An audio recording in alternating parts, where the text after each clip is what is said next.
Hello friends. Corona के time में हमारे यहाँ बहुत डीमेट अकाउंट खुले, हर बहुत से लोग फाइनेंस के लाइन में इन्वेस्टमेंट जानने के लिए अच्छी बात है। जितने ज्यादा लोग फाइनेंस के बारे में समझे रहे, इन्वेस्टमेंट के बारे में समझे रहे, हमारे देश में उतनी ही ज्यादा स्ट्रेंथ आएगी। आज अमेरिका वर्ल्ड पावर है, वर्ल्ड में बहुत बड़ा, उस वर्ल्ड पावर में बहुत बड़ा रोल उसकी फाइनेंस लिटरेसी का है। वैसे भी नहीं, मैं जहाँ जिसका पैसा चलता है ढेर पोस्टर राज चलता है। जो सबसे ज्यादा करता है वो ही आपके परिवार का लीडर रहेगा।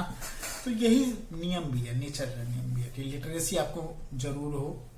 और वर्ल्ड में बहुत कंट्री है जो केवल फाइनेंस के दम पे ही अपनी इकोनॉमी चला रही है। तो चलो आज के टॉपिक पे हम आते हैं। आज का टॉपिक है शेयर मार्केट। क्या है ये शेयर मार्केट? सबसे पहले ये जानना जरूरी है। देखिए, अपने हिस्से को, अपने पार्टनरशिप के हिस्से को बेचना और खरीदने की मार्केट ये शेयर मार्केट है। अब मैं किसी कंपनी में पार्टनर हूं और मैं चाहता हूं मैं उसमें से निकल जाऊं, चाहे वो पार्टनरशिप की वैल्यू बहुत ही माइनर है, तो भी मैं उस कंपनी में पार्टनर हूं। मैंने उसके प्रॉफिट और लॉस से मेरा जुड़ाव है, तो मैंने उसमें मैं स्लीपिंग पार्टनर के रूप में मैंने इन्वेस्टमेंट कर रखी है, मैनेजमेंट एक काम कर रही है और मैं चाहता हूं कि मैं उसमें अपना हिस्सा बेच दूं। तो क्या मैं किसी कंपनी में अपना हिस्सा खरीद लूं, वो शेयर मार्केट है। सिंपल आसान भाषा में, यदि कंपनियों को फायदा होता रहेगा तो डायरेक्ट इनडायरेक्टली मुझे फायदा होता रहेगा। ऑस्ट्रेलिया मेथड है। यदि कंपनी को लॉस हो रहा तो डायरेक्टली इनडायरेक्टली मुझे लॉस हो रहा, चाहे वो बहुत बड़ी रिलायंस कंपनी हो, विप्रो हो, क्या बहुत छोटी पैनी स्टॉक कंपनी हो, तो भी यही है।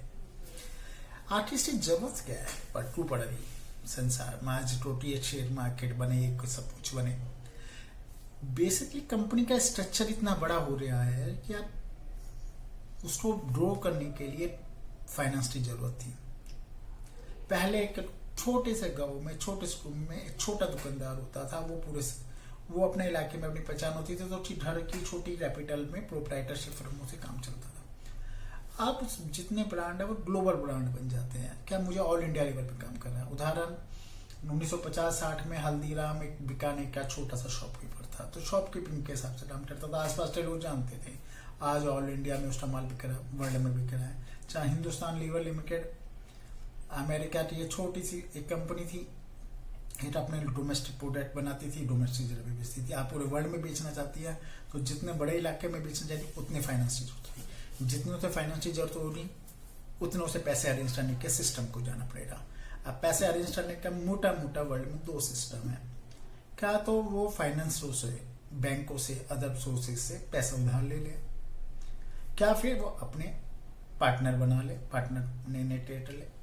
उस पार्टनर बनाने को सिस्टम को ही शेयर मार्केट सिस्टम कहते हैं।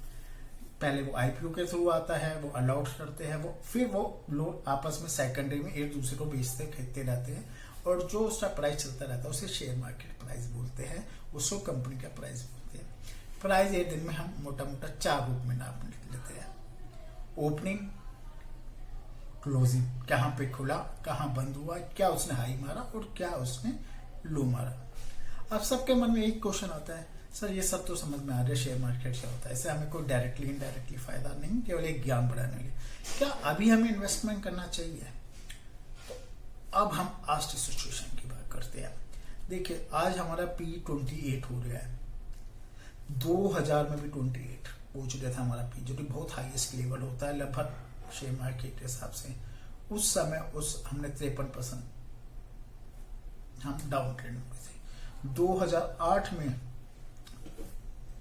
भी हम स्टार्टिंग में क्रैश होने से पहले 28 पीक पे थे।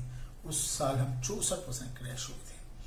तो मार्केट में कुछ माइनस और कुछ प्लस पॉइंट आपको हमेशा मिलेगा। जैसे क्रैश हो गया, हर बिजनेस का एक नेचर होता है, एक बिजनेस है, सिस्टम होता है जिससे वो बिजनेस चलता है।